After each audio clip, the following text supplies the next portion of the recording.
हो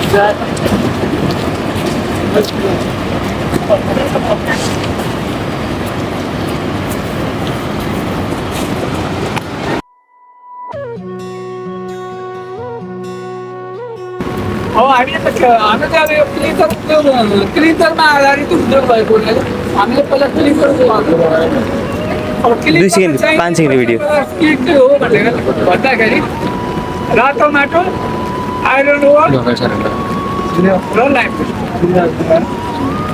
क्लिनरको कच्चा पदार्थ आइरन ओर रातो माटो र लाइमस्टोन हो। सिमेन्टको चाहिँ क्लिनर र यो कति प्रतिशत मिक्स हुन्छ भनेर म कुरा गर्छु।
हाम्रो र मिल छ अनि के हुन्छ भने जब हामी यहाँ मिल चलाउँछौँ फिडिङ गर्छ फिडिङ गर्ने बित्तिकै अब कसलाई कति रेसियो निर्धारण गर्छ होइन यहाँ जो प्यानलमा अपरेटर बस्छ नि यो फिडिङ गर्ने बित्तिकै त्यही रेसियोमा यो बेल्टहरू चल्न थाल्छ चलेपछि यो मेटेरियलहरू चाहिँ यो बेल्ट कन्भेयरमा खस्छ यो बेल्ट कन्भेयरमा खस्दाखेरि के हुन्छ भने अब बेल्ट त घुमिरहेको छ यो मेटेरियलहरू के छैन खस्दा नि एक टाइपको मिक्सिङ पनि हुन्छ मिक्स भएर यहाँ चाहिँ सिल हो बुझ्नुभयो यसको आइटम नम्बर चाहिँ पेस्ट हो यो बेल्ट कन्भेयर हो लामो बेल्ट कन्भेयर माथि यो मिलको ठ्याक्कै माथि अनि यो मेटेरियल आएर यसमा खस्छ होइन अब के छ भने यहाँ मिल जब चलेपछि नि अब फिड त दिनु पऱ्यो मिलमा फिड दिएपछि के हुन्छ भने तपाईँको यहाँको यो यसलाई चाहिँ बेल्ट फिटर यसलाई चलाउने बित्तिकै यो चाहिँ मेटेरियल यो उपरको मेटेरियललाई बिलमा फसाउँछ होइन। अब यहाँ ग्राइन्ड भएपछि के हुन्छ भन्दा यो मेटेरियल एकदम ग्राइन्ड भएर यहाँ टेट्रासाइक्लिन हुन्छ। यसको के छ भने अब यो यहाँ क्लासिफायर छ माथि। अब यसको चाहिँ कति फाइननेस राख्ने, कति मसिनोपना राख्ने होइन, त्यो निर्धारण गर्छ। त्यसो के हो यो क्लासिफायर चाहिँ तपाईँको मोटर। यसको के हुन्छ भने यो अब यहाँ 750 किलोवाटको मोटर छ, त्यसमाथि चाहिँ टेबल लागेको हुन्छ। टेबलले मुभ गराउँछ तपाईँको त्यो मोटरले। अब त्यसको माथि 3वटा रोलर छ, हेभी रोलर।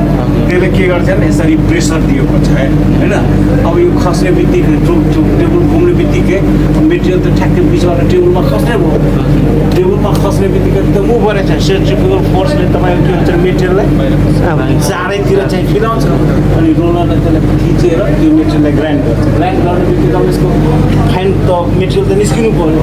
अनि क्लासिफायर चाहिँ यहाँ के टेट्रासाइक्लिन सक्सन हुन्छ क्या, सक्सन गरेर आउँछ अनि यो मेटेरियललाई तान्ने बित्तिकै के हुन्छ भने यसको जुन कोर्स मेटेरियल छ नि त्यो बाक्लो मेसहरू त्यो रिसाइकल गरेर फेरि मिलमा झर्छ। फाइन मेटेरियल यहाँ गयो अनि यहाँ त के हुन्छ भने एयर स्लाइडहरू हो कि एयर स्लाइड कन्भेयर, त्यसपछि एयरको प्रेसरले चाहिँ अगाडि हेरेको हुन्छ। यो मेटेरियल आउने बित्तिकै एयर मचाउने तपाईँको जान्छ ब्लाइन्डिङ सेलो छ। हाम्रो यो ब्लाइन्डिङ सेलो छ नि, ब्लाइन्डिङ सेलोमा ब्लाइन्डिङ सेलोमा गयो। ब्लाइन्डिङ सेलो स्टोरमा के स्टोरेज हुन्छ मेटेरियल र त्यहाँ के हुन्छ एयरबाट एयर हुन्छ र मेटेरियल आउँदाखेरि त्यो ब्लाइन्डिङ फेरि चाहिँ एकदम मिक्सिङ राम्रोसित हुन्छ। अब त्यो मेटेरियल ग्राइन्ड गरेर यहाँ त राख्ने समस्या आयो होइन। अब यहाँबाट चाहिँ गिलमा जुन हाम्रो बर्निङ गर्छ नि, यहाँ के छ नि जस्तै हाम्रो सर बस्नु गएको छ नि उहाँ फिडिङ गर्नु किल चलिरहेको छ, घुमिरहेको छ होइन। अब यसमा फिड गर्नु कति टन दिने, कति फिड दिनुहुन्छ उहाँ होइन। त्यो हिसाबले मेटेरियल चाहिँ एयरली तपाईँको एयरको प्रेसरमा यो मेटेरियल ठ्याक्कै टपमा लान्छ। अब त्यहाँ गएपछि तपाईँको अब के छ भने C1, C2, C3, C4 होइन। अब यहाँ मेटेरियल गएर के हुन्छ भने ह्याङ्गिङ गर्छ पाक्ने काम हुन्छ। मोटामोटी 40% जति मेटेरियल पाकिसक्छ त्यहाँ होइन। पाकेपछि यो मेटेरियल के हुन्छ भने फेरि त्यहाँ किलोमा आउँछ होइन। किलोमा आउँछ बित्तिकै अब यहाँ चाहिँ बर्निङ हुन्छ, राम्रोसित पाक्छ होइन।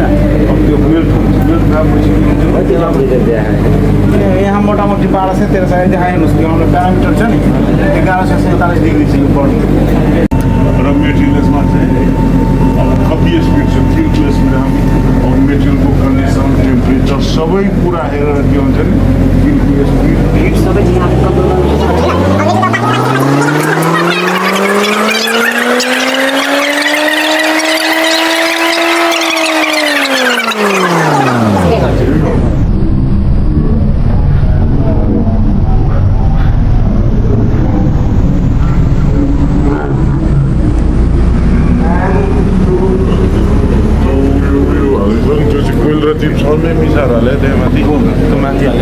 जिप्समै न यो जिप्समको के हो, जिप्समको हाम्रो सिमेन्ट मिल छ।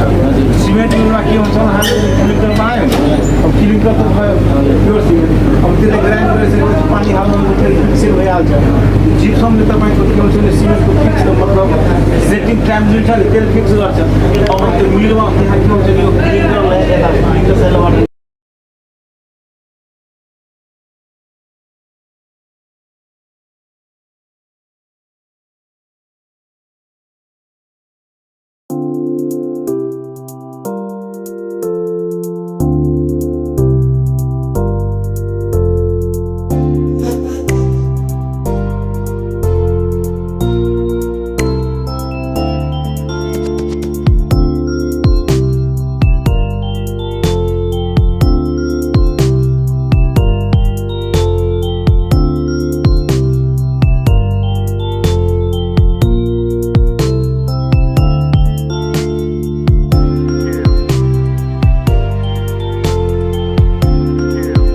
को देते हैं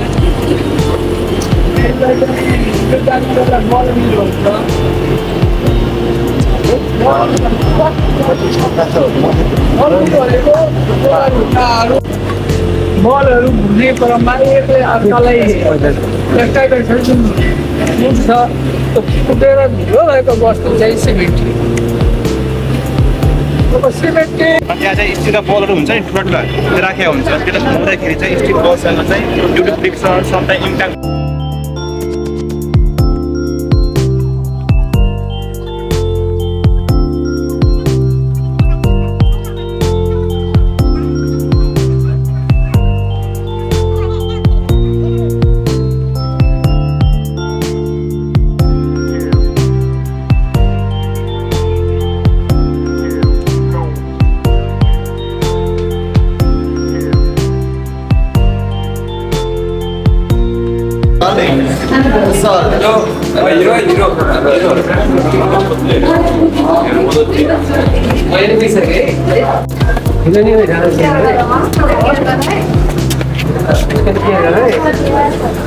हामी गोदावरी त फर्किने बेला भइसक्छ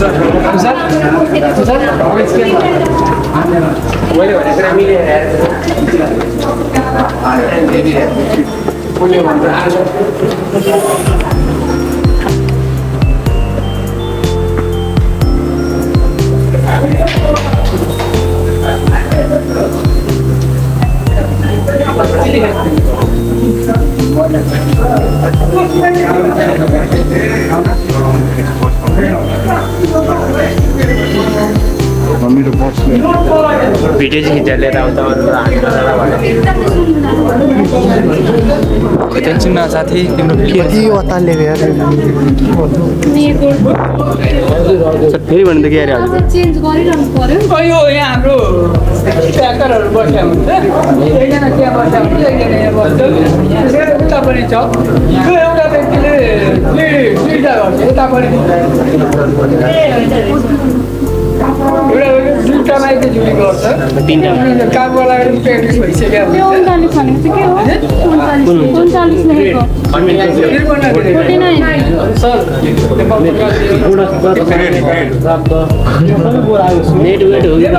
अहिले घाटामा